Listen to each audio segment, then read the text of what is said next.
Psalm 23. Perhaps no other passage of Scripture whispers such immediate peace to the troubled heart.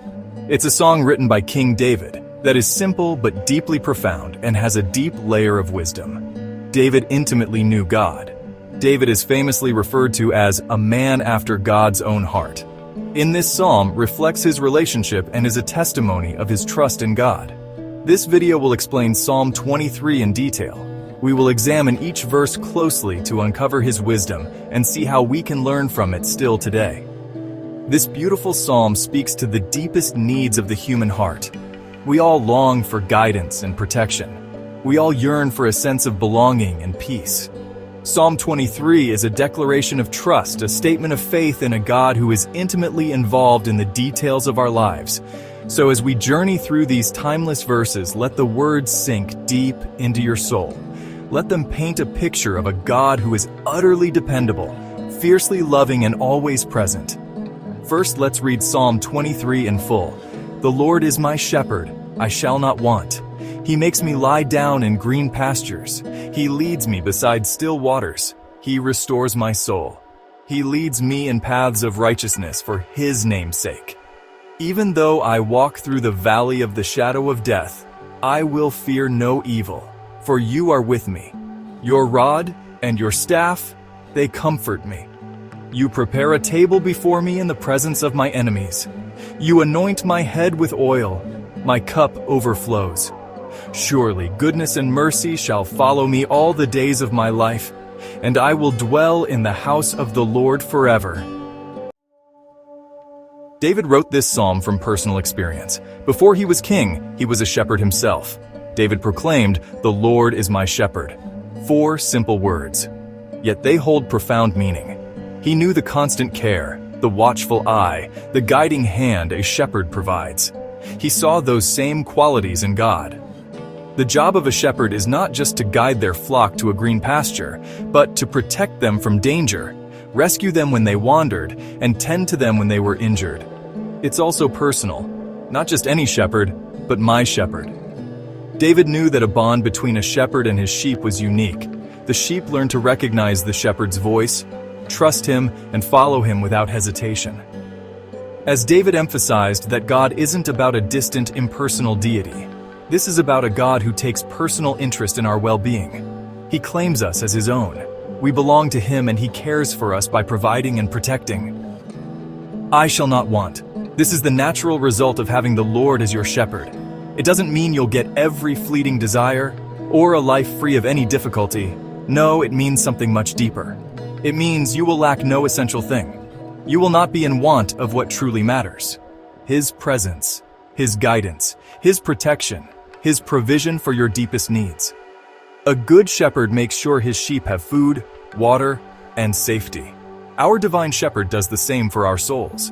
He provides nourishment for our spirits, refreshment for our weary hearts, and a safe place in His care. Think about the life of a sheep, entirely dependent on its shepherd. It doesn't worry about where its next meal will come from. It doesn't fret about finding water or shelter. The shepherd handles all of that. When we truly embrace the Lord as our shepherd, a similar peace can settle over us. We can release the burden of trying to figure everything out on our own. We can trust that He knows what we need, even before we ask. It shifts our focus from what we don't have to what we do have. He is Jehovah Jireh, the Lord who provides. He has and always will provide. His resources are limitless. This doesn't mean we sit back and do nothing, but it does mean our efforts are wrapped in His grace and provision. We work, we plan, we live, but we do so with the underlying confidence that our ultimate security rests in Him. When anxiety about the future tries to creep in, when worries about finances or health or relationships try to steal your peace, remember this verse.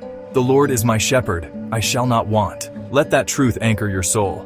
He is enough. He always has been. He always will be. You are His, and He will not let you lack any good thing. He makes me lie down in green pastures. A sheep won't lie down if it's hungry or afraid. It won't lie down if it's agitated by other sheep or bothered by pests. For a sheep to lie down, especially in a lush green pasture, it means all its immediate needs are met. It feels safe. It feels satisfied. This is what our shepherd does for us. He brings us to places of abundance, places where our souls can be nourished. He calms our fears. He satisfies our spiritual hunger. He gives us permission to truly rest. Sometimes He must lie us down. We live in a world that glorifies busyness. We run from one thing to the next, often until we're completely exhausted. We forget how to be still. The shepherd knows we need rest. Sometimes He allows circumstances that slow us down, that force us to pause.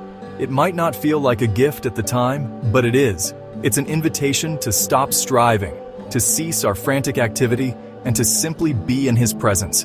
Green pastures represent spiritual nourishment, a place where our souls can feed on His truth and His love.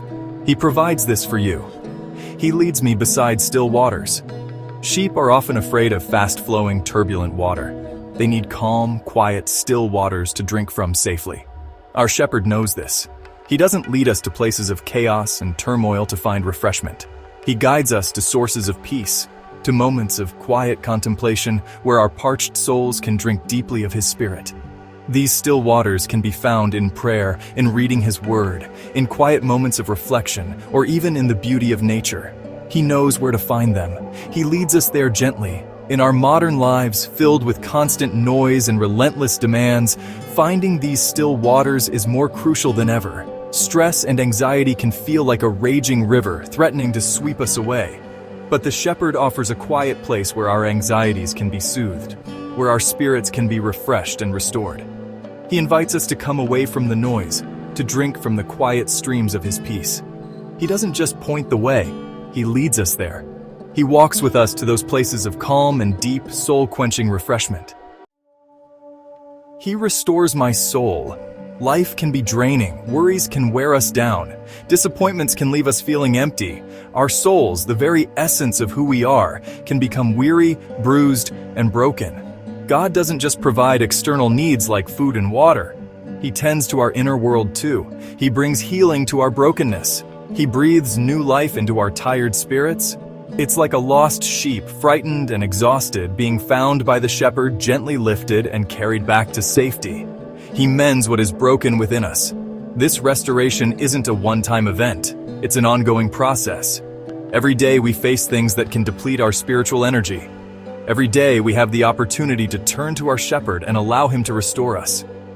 He does this through His Word, which refreshes our minds. He does this through His Spirit, who comforts and renews our hearts. He does this through fellowship with other believers, who encourage and support us. When you feel spiritually dry or emotionally exhausted, remember this promise.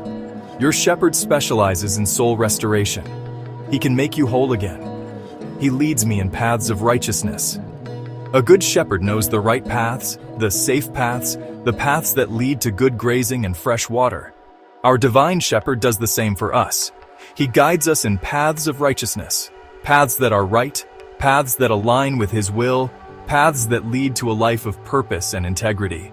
These are not always the easiest paths, but they are always the best paths because He is leading us.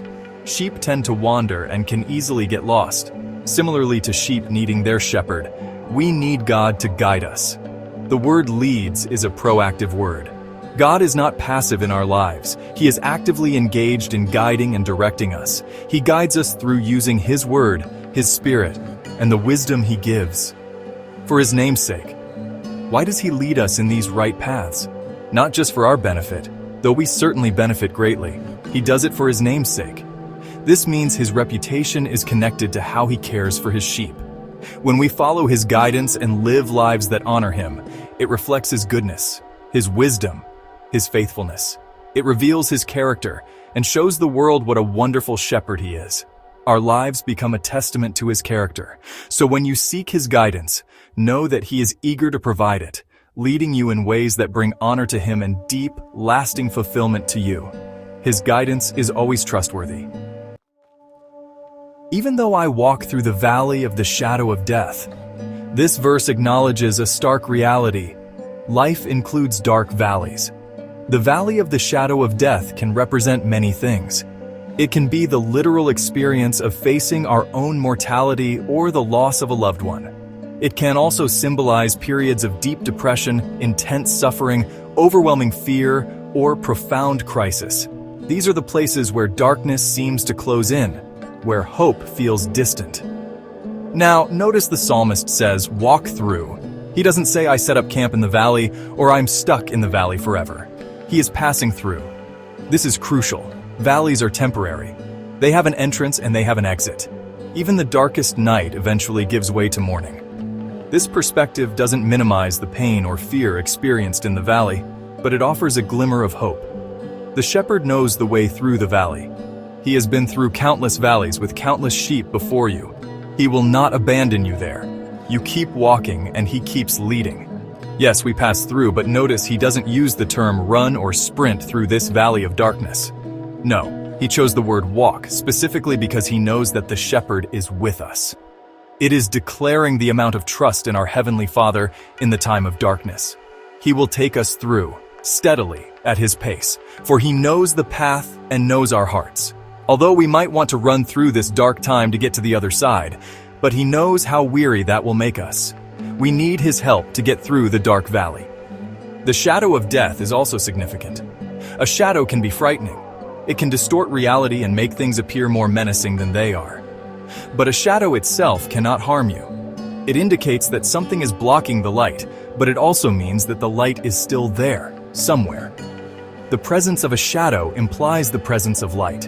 In these dark valleys, it might feel like God is absent, like His light is gone. But the shepherd is still there, even if His presence is felt more like a steadying hand in the dark than a blazing light. These valleys are a part of the human experience. No one is exempt. They can be times of intense loneliness, where you feel like no one understands what you're going through. They can be times of great testing, where your faith is stretched to its limits. But it is often in these very valleys that we experience the shepherd's presence most profoundly. When all other supports fall away, He remains. When the path is darkest, His guidance becomes most precious. He doesn't promise to keep us from the valleys, but He does promise to walk with us through them.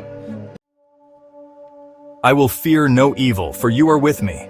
Your rod and your staff, they comfort me. This is the turning point in the valley. It's a declaration of courage, but not a courage born from self-reliance. It's a courage rooted entirely in the shepherd's presence. For you are with me, that's the key. The potential dangers, the evil, might still lurk, but fear loses its grip because the shepherd is present. His presence changes everything. It doesn't magically remove the valley, but it removes the terror that the valley can inspire. Knowing He is there, right beside you, is the ultimate antidote to fear. Think about a child afraid of the dark. The fear is real. The shadows seem to move. Every sound is magnified. But if a loving parent comes and sits with the child, holds their hand, the fear subsides. The darkness is still there, but the presence of the trusted loved one brings comfort and courage. The shepherd's presence is a tangible reality, a source of strength that dispels the deepest fears. You are not facing the scary things alone. Your all-powerful, all-loving shepherd is with you every step of the way. Your rod and your staff, they comfort me. These were essential tools for an ancient shepherd. The rod was a heavy club, often with a rounded end used for defense. It protected the sheep from predators, wolves, lions, or other dangers. It symbolized the shepherd's power to protect, his ability to fight off anything that would harm his flock. Knowing that our divine shepherd wields such power against our spiritual enemies, against the forces that seek to destroy our peace and our faith, brings immense comfort. He is our defender. He is strong enough to handle any threat. The staff was a longer stick, often with a crook or hook at the end. It was used for guidance, to gently nudge straying sheep back onto the path, to rescue sheep that had fallen into crevices or dangerous places. It was also used to lean on, a symbol of support. The staff represents the shepherd's gentle guidance, his patient correction, and his unwavering support. He uses it to keep us from harm, to draw us close, and to help us when we stumble. Both the rod, protection, and the staff, guidance and support, are instruments of His care, and both bring deep comfort to the sheep who trust Him. He uses both for your good. This verse also changes the narrative. The verse before is talking about God. This verse switches to talking directly to God by saying, "You are with me." Addressing God directly creates a stronger connection. It emphasizes and highlights the significance of the God being close to us and present in the moment. You prepare a table before me in the presence of my enemies. You anoint my head with oil. My cup overflows. The scene shifts again from a dark valley to a banquet. Imagine being surrounded by circumstances that seem hostile and threatening, your enemies. And right there, in the midst of all that opposition, your shepherd spreads a feast for you. He doesn't wait for the enemies to disappear. He doesn't hide you away. He honors you, provides for you, and sustains you openly, right in their sight. This is a picture of divine vindication and fearless provision. This table signifies abundance, sustenance, and fellowship. It means that even when you are under attack or facing immense pressure, God can provide a place of peace and nourishment for your soul and provide you with an abundance of blessings. Your enemies might be watching, expecting you to crumble, expecting you to fail, but God has other plans. He intends to show His faithfulness to you and through you, even to those who oppose you. He provides what you need to not just survive, but to thrive, even in hostile territory. This is a powerful statement of God's sovereignty and His loving care for His own, an act of victory and assurance. You anoint my head with oil. In ancient Eastern cultures, anointing with oil was a gesture of honor, refreshment, and welcome. Distinguished guests would have fragrant oil poured on their heads. It was soothing, healing, and a sign of celebration. For a sheep, a shepherd might apply oil to its head to keep insects away or to heal wounds. For us, this speaks of God's tender care, His healing touch, and the honor He bestows upon us as His beloved children. He soothes our wounds. He makes us feel cherished and valued even when the world around us feels harsh. My cup overflows. This is the culmination of the God's lavish provision. It's not just enough, it's more than enough. It's an image of superabundance, of blessings poured out so generously that they spill over. This isn't necessarily about material wealth, though God can bless in that way too. More deeply, it speaks of spiritual blessings, joy that overflows, peace that surpasses understanding, love that knows no bounds, grace upon grace. God doesn't ration His goodness. He pours it out extravagantly. Your life, under His care, is meant to be one of overflowing blessings, a testament to His infinite generosity. He delights in giving you more than you can contain. Surely goodness and mercy shall follow me all the days of my life, and I will dwell in the house of the Lord forever. This is a confident declaration. Notice the word surely. There's no doubt, no hesitation.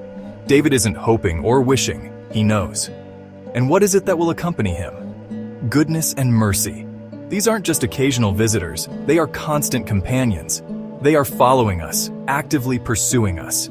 Goodness refers to God's benevolent blessings, His kindness, His provision of all that is good. Mercy or loving kindness, hesed in Hebrew, speaks of His steadfast love, His loyal compassion, His forgiveness when we fail. These two divine attendants are assigned to us for life. They are there on the good days, celebrating with you. They are there on the bad days, comforting and supporting you. They are there in every season, through every twist and turn of your life's journey. All the days of my life. From this moment until your last breath on earth. This is an incredible promise of God's unending pursuing love and care. No matter where you go, no matter what you do, His goodness and His mercy are actively following you, seeking to bless you and draw you closer to Him. And I will dwell in the house of the Lord forever. This is the ultimate destination, the final, glorious hope. The psalm began with the Lord as my shepherd, and it ends with the sheep dwelling in the shepherd's own house. This speaks of eternal security, of ultimate belonging. To dwell means to live, to abide, to make one's home. This isn't a temporary visit, it's a permanent residence. After a lifetime of being guided, protected, and provided for by the shepherd, the journey culminates in an eternity spent in His very presence. What a comforting and glorious prospect. This house of the Lord is not just a physical place, though it certainly includes that. It's a state of being in intimate, unbroken fellowship with God. It's a place where there are no more valleys of shadow, no more enemies, no more tears, no more want. It's a place of perfect peace, perfect joy, and perfect love. This is the ultimate fulfillment of the God's care. He doesn't just lead us through life, He leads us home. This promise anchors our hope, giving us perspective and strength to face the challenges of today, knowing that an incredible eternal future awaits us in the presence of our loving shepherd. Psalm 23 is far more than just a beautiful poem. It's a profound declaration of God's character and his unwavering commitment to his people. It's a roadmap for navigating life, filled with assurances that resonate deeply within the human spirit. From the tender care of a shepherd who ensures we lack nothing essential, to the promise of rest in green pastures and refreshment by still waters, every line speaks of a God who is intimately involved and deeply caring. He doesn't just observe from afar. He walks with us, leads us, and restores us. He gives us protection and guidance, bring us profound comfort. This is the picture of a God who is not only powerful but also personal, not only sovereign but also gentle and kind. He is a shepherd who knows his sheep by name. The promises of Psalm 23 are not just for a bygone era. They are for you today, amidst the complexities and challenges of modern life. Whether you are facing uncertainty, battling anxiety, grieving a loss, or simply seeking deeper meaning and peace, this psalm offers a timeless anchor for your soul.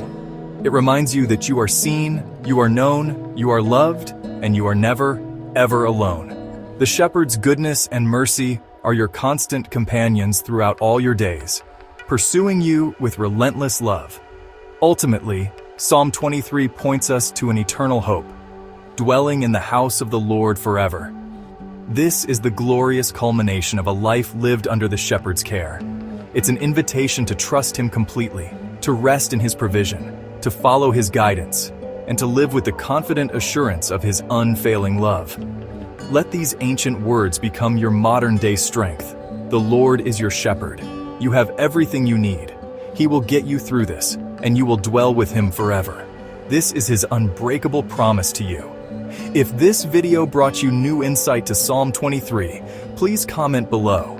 I pray this psalm strengthened your trust in God and gave you a new viewpoint of God's character.